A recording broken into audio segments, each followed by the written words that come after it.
আসসালামু আলাইকুম ভিউয়ার্স, আজ নিয়ে এলাম ভাপা কই রেসিপি। এখন আমি দেখাচ্ছি এর জন্য কী কী লাগবে। আমি নিয়ে নিচ্ছি পেঁয়াজ কুচি, রসুন, কাঁচামরিচ আর গোটা জিরা। সবগুলো আমি একসাথে বেটে নেব। ভালোভাবে একসাথে আমি বেটে নিচ্ছি। এই বাটার ভেতরেই আছে কইয়ের প্রাণ। এখন এই বাটা মশলার সাথে আমি দিয়ে দিচ্ছি 1 চিমটি হলুদ, মরিচের গুঁড়া, আদা আর একটু সরিষা বাটা। দিয়ে দিচ্ছি পরিমাণ মতো লবণ। দিয়ে ভালোভাবে মাখিয়ে নিচ্ছি। এই বাটা মশলা আঙুলের ছোঁয়ায় যখন মিশে যাচ্ছে তখন তার ঘ্রাণ পুরো রান্নাঘর ভরে যাচ্ছে। এখন দিয়ে দিচ্ছি আমি কই মাছ। আর কই মাছগুলো আমি 2 টুকরো করে কেটে নিয়েছি। এখন দিয়ে দেব আমি সামান্য পরিমাণ সরিষার তেল। এই মশলা মাছের সঙ্গে আলতো করে মিশিয়ে নিচ্ছি। প্রতিটা মাছ যেন মশলা আর ভালোবাসায় ভিজে যায়। এখন আমি এই মাছগুলো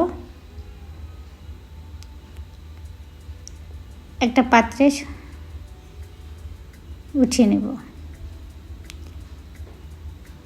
মাছগুলো সুন্দর করে আমি এই পাত্রে সাজিয়ে দিচ্ছি।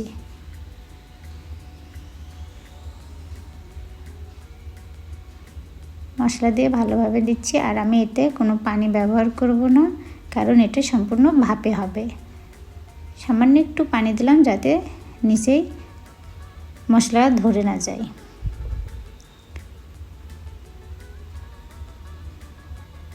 হালকা করে একটু পানি দিয়ে দিলাম।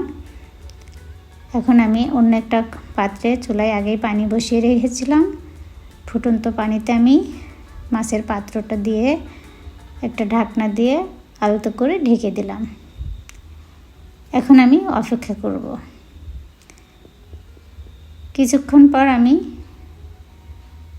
ঢাকনাটা তুলে দেখব যে ঠিকমতো ভাপা হচ্ছে কিনা। হ্যাঁ, আবার আমি এটাকে ঢেকে দিলাম। এখন আমি ঢাকনাটা আবার তুলে নিয়ে মাছটা একটু উল্টিয়ে দেব। বন্ধুরা, দেখতেই পাচ্ছ আমি মাছগুলো আস্তে আস্তে উল্টিয়ে দিচ্ছি।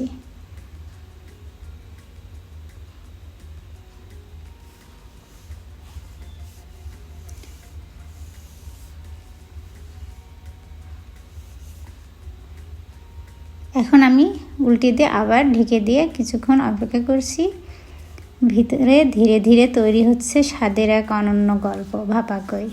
হয়ে গেছে আমার ভাপা কই। কেমন লাগলো বন্ধুরা? ভালো লাগলে তোমরাও বাড়িতে করে খেও আর লাইক কমেন্টস করে আমাকে জানিও। ধন্যবাদ। টাটা।